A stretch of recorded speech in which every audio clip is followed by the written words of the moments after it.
தூத்துக்குடி இல்லத்து பிள்ளைமார் சமுதாயத்துக்கு பாதியப்பட்ட அருள்மிகு ஸ்ரீ பார்வதி அம்மன் திருக்கோவில் 13ஆம் ஆண்டு வருஷாபிஷேக விழா.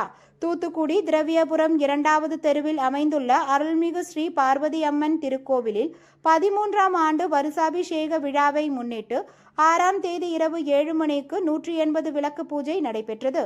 மறுநாள் இன்று 7ஆம் தேதி காலை 8 மணிக்கு சக்தி விநாயகர் கோவில் ஆலயத்திலிருந்து பால்குடம் ஊர்வலம் நடைபெற்றது.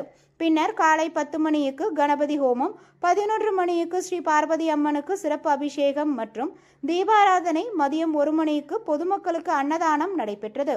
பின்னர் சிறப்பு அலங்காரம் செய்யப்பட்டு இரவு 7 மணிக்கு மாவிளக்கு அம்மன் சப்ரதத்தில் வீதி ஊர்வலம் கோவிலை சுற்றி வந்தது. தொடர்ந்து சிறப்பு பூஜை நடைபெற்றது.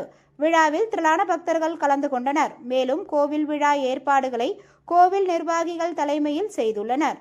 திருக்கோவில் நிர்வாகிகள் மற்றும் ஸ்ரீ நாராயணகுரு நற்பணி இயக்கத்தினர், பொதுமக்கள் பலர் கலந்து கொண்டனர்.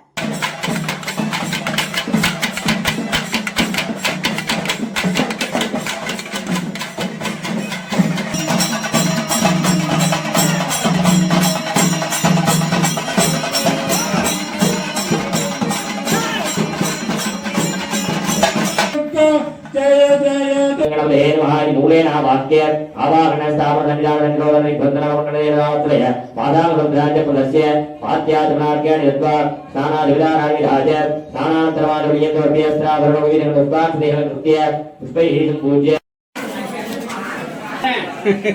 அடுத்து நீ தாத்தா பாக்க பாயசத்துக்கு நீங்க பைய எடுத்துங்க.